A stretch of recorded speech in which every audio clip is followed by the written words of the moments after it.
शिवाय नमस्तुभ्यम, जय महाकाल। कैसे हैं आप सब? उम्मीद करती हूँ आप सब बहुत अच्छे से होंगे। पूज्य गुरु जी की कथा से ही मैं आज आपको 16 सोमवार शिव महापुराण कथा का कुछ जानकारी जो बच गया था वो मैं आपको बता रही हूँ। देखिए, पार्ट 1 पार्ट 2 तो आ चुका है, ये पार्ट 3 बना हुआ है। बहुत लंबा वीडियो था, इसलिए मैंने एक वीडियो में ना बना के इसका 3 वीडियो बनाया है। तो चलिए बताते हैं आज का उपाय।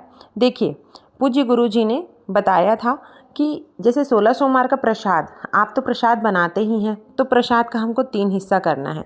3 हिस्सा करने के बाद 3 जगह पे रखना है, जो कि मैंने आपको बता दिया था। तो उसके साथ साथ एक जानकारी और देना चाहती हूँ। पूज्य गुरु जी की कथा से मैंने सुना है कि 16 सोमवार के प्रसाद को कभी भी रात्रि तक नहीं रखना चाहिए। उसको रात्रि होने से पहले वितरित कर देना चाहिए, या आपको जैसे आप स्वयं ले रहे हैं तो स्वयं लेके उसे ख़त्म कर दीजिए, लेकिन उसे रात कभी भी नहीं रखना चाहिए। किसी भी शिव जी के व्रत का प्रसाद रात तक नहीं रहना चाहिए, तो इस बात का आप विशेष ध्यान रखना। साथ ही साथ गुरुजी ने यह बताया कि जैसे वो क्या करते हैं, व्यासपीठ जब भी उनकी कथा कहीं चलती है तो व्यासपीठ से जब बेलपत्री वितरित किया जाता है, तो जैसे कि क्या होता है, 7 दिन की कथा होती है, तो 6 दिन की कथा का जो बेलपत्र वितरित किया जाता है तो वह बीमारी के लिए होता है, और 7वें दिन की कथा में जो आखिरी वाला जो रहता है विराम दिवस में, उस दिन यदि बेलपत्र वितरण किया जाता है तो वह धन के लिए होती है। तो जैसे आप क्या करते हो, 7वें दिन की कथा में जा रहे हो तो आपको यदि बेलपत्र प्राप्त होता है व्यासपीठ का, तब आप उसको क्या करोगे, लाल कपड़े में बांध के रख सकते हो अपने घर पर। लेकिन यदि आप 7 दिन के पहले कथा में जा रहे हो, या जैसे 5 दिन की कथा होती है तो 4 दिन तक कथा में जा रहे हो, तब यदि आपको बेलपत्र मिलता है तो उसको वहीं कथा समाप्त होने के बाद वहीं बैठकर आपको उस बेलपत्र को खाना पड़ेगा अपने बीमारी के लिए। ठीक है, ये हुई हमारी दूसरी जानकारी। अब मैं आपको बताना चाहती हूँ, गुरुजी ने स्वयं यह भी कहा है। देखिए, स्क्रीन पे आपको दिखाई दे रहा होगा रुई बत्ती वाला उपाय।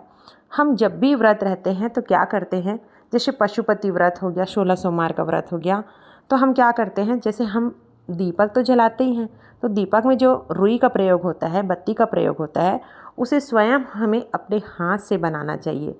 पूज्य गुरुजी ने बताया, इसका अलग प्रमाण देखने को मिलता है। हमारी मनोकामना बहुत ही जल्द पूर्ण हो जाती है। तो अपने ही हाथ से हमें बत्ती तैयार करनी चाहिए, अपने ही हाथ से हमें थाली तैयार करनी चाहिए।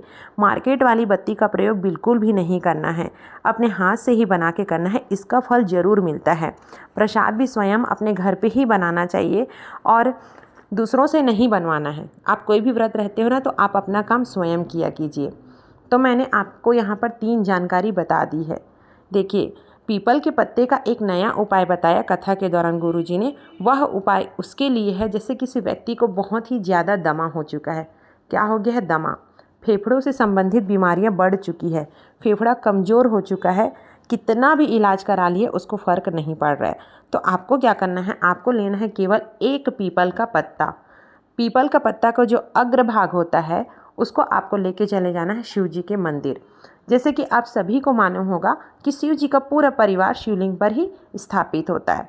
तो जहाँ पर अशोक सुंदरी माता का स्थान होता है, आपको उसी पीपल के पत्ते को, अग्रभाग को, अशोक सुंदरी माता वाले स्थान पर आपको समर्पित कर देनी है, अपने दमा और फेफड़े से जुड़ी बीमारी का स्मरण करते हुए और श्री शिवाय नमस्तुभ्यम मंत्र का जप करते हुए।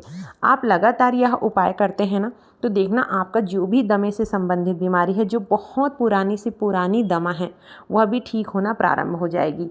आप इस उपाय को किसी भी विशेष तिथि पर, किसी भी विशेष दिन कर सकते हैं, जैसे सोमवार, प्रदोष, मासिक शिवरात्रि, पूर्णिमा, अमावस्या, जैसे कि 7 विशेष तिथियाँ होती हैं ना, तो उन 7 विशेष तिथियों में आप यह उपाय करके ज़रूर देखिएगा। भगवान महादेव आपकी पुरानी से पुरानी बीमारी ठीक जरूर करेंगे। तो मैंने अपने वीडियो में आज बहुत छोटी सी जानकारी दी, लेकिन यह छोटी सी जानकारी हमारे जीवन में बहुत बड़ा बड़ा बदलाव ला सकते हैं। तो उम्मीद करती हूँ आपको यह वीडियो एकदम अच्छे से समझ आ गया होगा कि हमको प्रसाद को रात नहीं रखना है, हमें अपनी थाली स्वयं ही तैयार करनी है, बत्ती स्वयं ही तैयार करनी है, और ये दमा वाला उपाय।